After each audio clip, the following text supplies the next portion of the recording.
Je vais faire mon bouton effacer, hein, bien sûr. Donc celui-là, je peux le supprimer.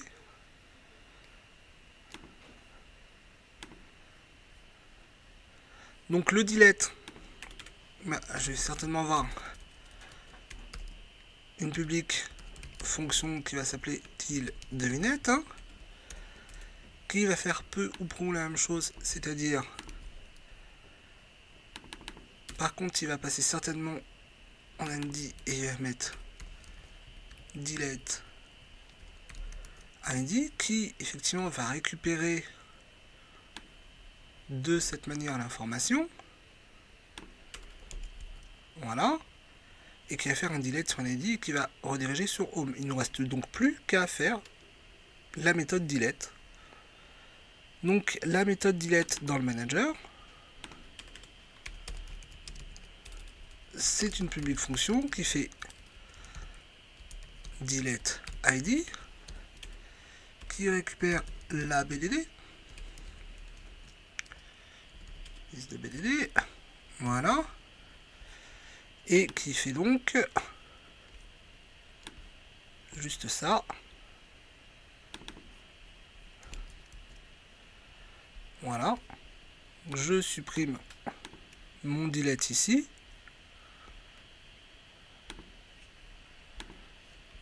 Voilà.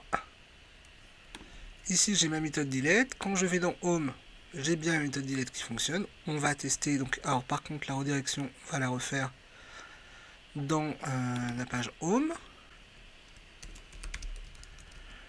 Alors, et là, on va passer donc.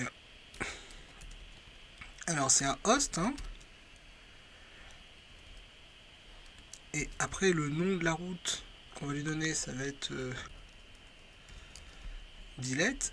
Là, ce qui est intéressant, c'est de savoir comment on va passer en fait ces informations-là. Au départ, effectivement, on les passait en get, mais maintenant, notre règle a changé. Donc, on va changer la forme. La forme maintenant de notre route va changer. On va la prénommer comme ça. C'est un choix hein, personnel, mais vous devez effectivement lui dire, voilà, on va renommer autrement. Donc, on va regarder la route que ça nous donne déjà pour l'instant. Voilà, et donc, dans effacer,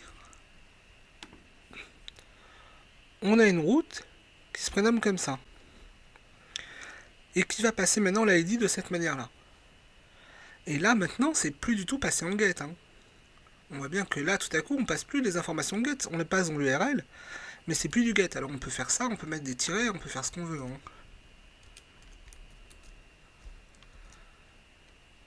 L'important, c'est d'arriver à récupérer cette information. Donc, comment ça va se passer? Ça va se passer forcément dans le routeur. Alors, qu'est-ce qui va se passer quand on arrive là? On fait effacer, on a une erreur 404. Et oui, parce que cette route n'existe pas. Que vous soyez comme ça ou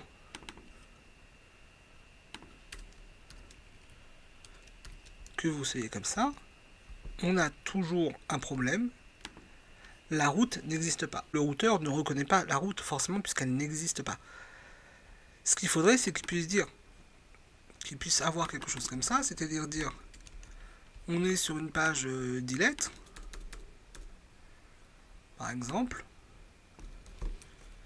et quand je suis sur la page delete, bah, j'appelle deldev, toujours dans home, hein, c'est-à-dire cette méthode ici.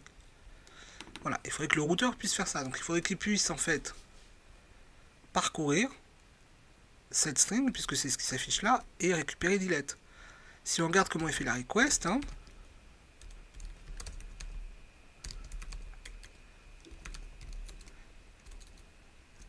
elle est faite comme ça. Delete, ID et 4. Voilà. Donc, ce qu'on va faire, c'est que la première chose qu'on va faire ici, c'est qu'une fois qu'on a récupéré la request, c'est au lieu de faire récupérer request, on va lui dire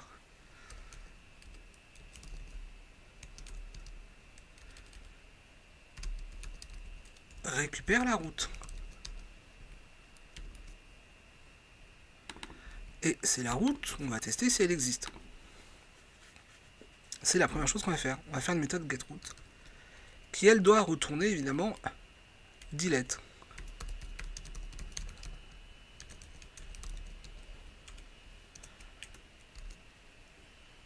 Voilà. elle doit retourner en fait dans notre exemple delete.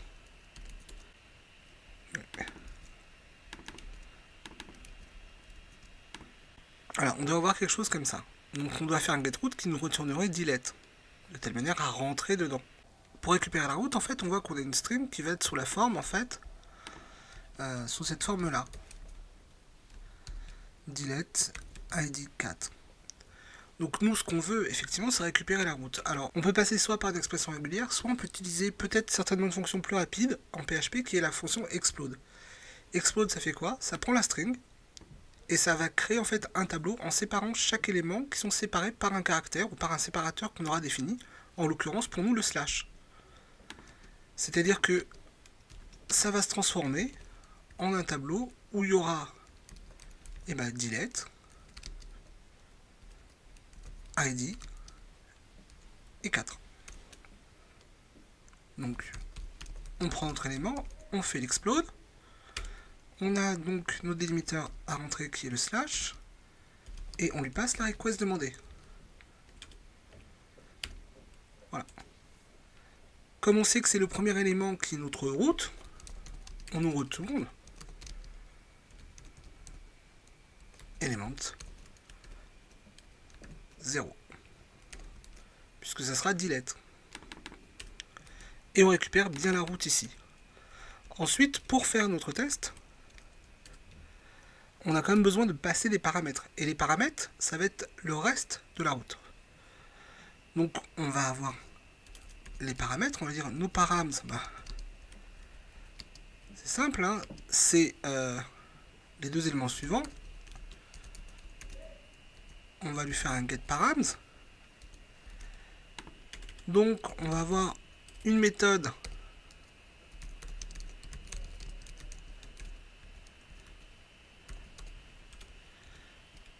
qui va en fait faire la même chose, hein,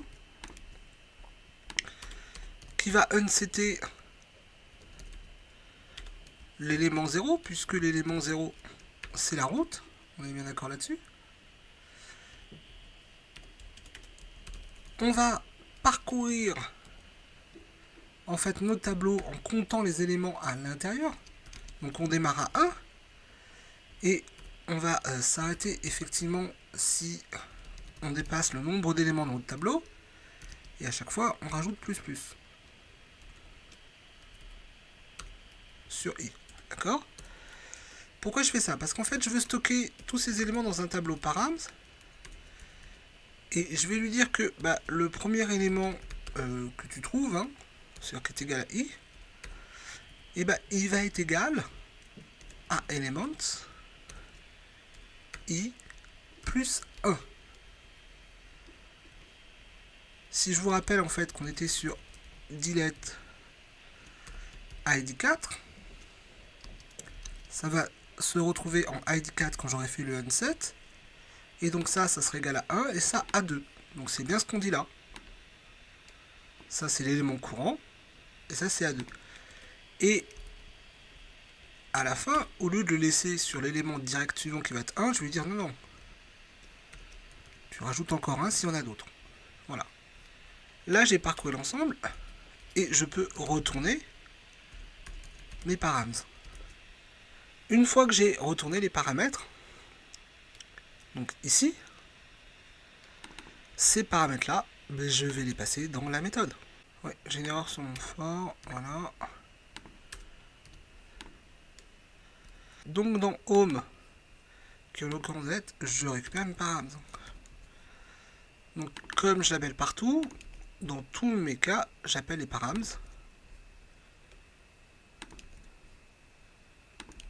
Comme ça, je passe toujours des paramètres. Et dans le routeur, ici, on va donc lui dire if si je n'ai pas de param, if si je n'ai pas de params, parce que ça n'existerait pas, j'instancierai quand même une variable params. Voilà. Donc ensuite, quand je vais rentrer dans home params, j'arrive ici. Moi, je sais que normalement, je dois avoir une variable id. Donc on va le tester. Et on va afficher le contenu de params quand il arrive là. Je fais effacer. Et j'ai bien ma variable id1 qui est dans params. Donc comme je sais ici que j'ai un params, je vais faire un extract, comme on a fait tout à l'heure, de params. Et là, je devrais me retrouver avec echo-id. Et c'est bien égal à 1. Voilà. Je remontre, c'est égal à 1. Voilà, donc là, id existe, et là, normalement, ma page devrait fonctionner. Et voilà, et j'ai supprimé ma première devinette. Et je peux comme ça supprimer les autres.